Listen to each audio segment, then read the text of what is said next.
Hello students of EDU 1107. I am Valerie Hickey and I'm going to give you a short overview of Erikson's psychosocial development, and then I'm going to tie it into the concepts that we've been learning in this Foundations of Education 1. I want to open this lesson up for discussion and reflection, so here are 3 learning goals or focus points to guide you. Students will be able to describe Erikson's view on personality development, identify one stage or stages you feel is the most important to a student's growth, and lastly, explain a few ways that you already know of or have learned to help students accomplish the stage or stages mentioned. I will briefly review the idea of psychosocial development, and then I will answer learning goals 2 and 3 using my own perspective and what I learned from this class. After you've watched the video, you can make your own reflection regarding the information presented. Erikson focused on the development of the ego in his theory. He described the ego developing based on the role that culture and society played in a person's life. His concept revolves around conflict, basically saying that the ego develops by resolving conflict. This process happens mainly because of child socialization, and it happens over the entire lifespan of a person. So the ego is potentially developing from when we're first born to when we die. Erikson highlights some important principles, concepts in his theory, and the first one is epigenetic principle, meaning that it's a predetermined order that you build upon previous stages. So it's like when we accomplish one task, then we move on to the next one, in each stage becoming more complex. And if we haven't passed the previous, then we don't have the tools to pass the future ones. Another important concept is the maturation timetable. So this process helps us develop skills and abilities that we need to function for ourselves and function in society. So how does this work? Well, Erikson has highlighted 8 stages that he feels that every person must go through in life, and he's outlined what crisis that each person sees at that stage. And he also focuses on the concept that a successful completion of each stage will result in a healthy personality and acquisition of basic virtues. So let's define crisis. Erikson defined it as a result of a conflict arising between the needs of the individual, or the psycho, and the needs of society. If a person does not complete this stage, it can inhibit the person's ability to complete further stages and ultimately result in a very unhealthy personality. Now, clearly, a child who doesn't complete a certain development stage is not necessarily going to turn into one of these evil villains. However, some of the personality problems or social problems that we see with children, even adolescents, and sometimes adults, could be resulting from a very early stage not being completed. So here are the 8 stages that Erikson uses in his model. Stage 1, the crisis is trust versus mistrust. The virtue acquired by the child is hope, and that happens between ages 0 to 1.5 years. And each stage outlines the crisis that the child will go through, the virtue they will acquire, and then the age ranges that it happens in. So we see stages 1 through 8 going from the very first day that the baby is on earth to the very last day that the adult is here. Out of those 8 stages, I've highlighted 2 that I feel are the most important to a student's development, because those are the age ranges that teachers are heavily influencing that development. So the first one is stage 4, industry versus inferiority, when the child develops competency, and that's between ages 5 to 12. And then we get into the most important time frame that Erikson highlights as adolescence, and that is stage 5, identity versus role confusion. They gain fidelity, and that's ages 12 to 18 years. So let's take a closer look at stage 4, industry versus inferiority. This happens when the child is between ages 5 and 12, which is elementary age.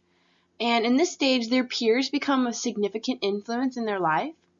The child is striving to gain approval based on different things that they're learning, things that are valued by society. This can be simply writing their name, saying the alphabet, and it can be more complex as they age to learning how to do math problems. But overall, the child needs to gain confidence and pride in their accomplishments. So in order to complete this stage, they need to be confident in what they can do, and they need to feel pride for doing it.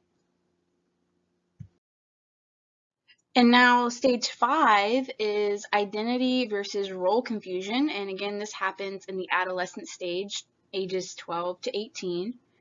And in this stage, the child wants a sense of self and a personal identity. They're trying to find who they are.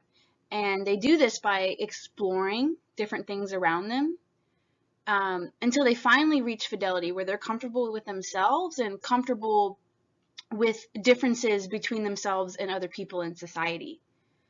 They need to commit oneself to others on the basis of accepting others.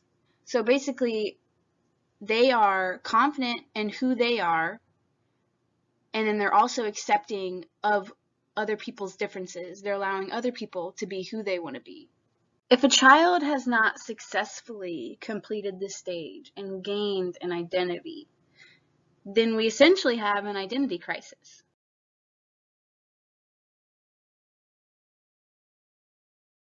So now we're going to get into the discussion part of the lesson, and I want to analyze some concepts that we've learned that we can relate to these stages. So first, let's start with the in-task principles. I want to focus on principle 2 and principle 5. Principle 2 has to do with understanding and supporting a child's intellectual, social, and personal development. Principle 5 talks about creating a learning environment that encourages self-motivation and positive social interaction.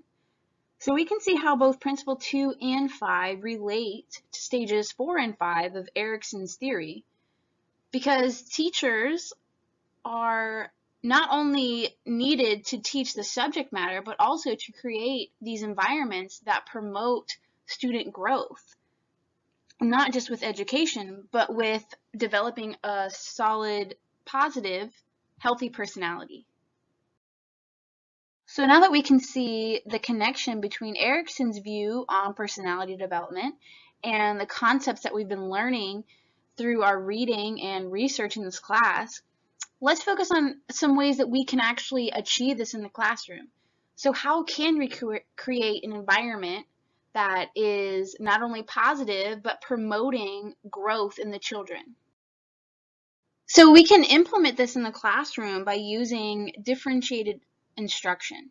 So by differentiating the instruction, we're allowing each student to feel confident in their understanding of the work. And we're promoting the strengths of the student. So we're allowing them to play to their strengths. They're still learning the same concept. They're all going to be successful in the real world with the knowledge that they possess. However, they're going to feel more confident in themselves and hopefully understand themselves better when we're allowing them this freedom of really showing us their differences and their strengths. So we also have read about another concept called universal design for learning. And this piggybacks off of differentiated instruction. However, it goes one step farther. The UDL has a few principles of its own, and principle 3 talks about stimulating student interest and motivation for learning. There's a lot of different ways that you can implement UDL in the classroom, but I wanted to focus on this example learning goal that was in one of the modules that we read about. So students will read the textbook chapter about ancient Egypt and write in cursive a 500-word report about burial customs. Now, if we use the UDL model, it'll look something like this. Students will learn about and present information about the burial customs of ancient Egypt. So you can see that the UDL is keeping the same learning goal. However, they are broadening how the students come about it. So they can learn about the information and present it in a way that is interesting to them or is playing on their strengths. It's creating motivation for the children. After researching Erikson's psychosocial development stages, I've come to learn that as teachers, we play a vital role in two of the stages that children are going through while they're in school. And I really like these quotes by Dr. Bruce Perry. I think that they play well into this lesson. Fear kills curiosity and inhibits exploration. And then the other one, the most important learning tool is the teacher, and it is the teacher who creates the safe home base from which the child will explore. So it is our professional duty to make sure that we create an environment that is inviting and allows the children to learn and grow not only academically, but for their personality. So that concludes my lesson on psychosocial development. And what I did was I took our original learning goals and rewrote them into questions to help you with your discussion. So the first one, how does Erikson conclude the ego develops? Do you agree or disagree? What do you feel is the most important psychosocial stage or stages and why? And what are some strategies you can use to help students achieve those stages in the classroom? So thank you for listening, and I would love to hear your responses. If you have any questions, feel free to email me and I will try to clear those up. Thank you again.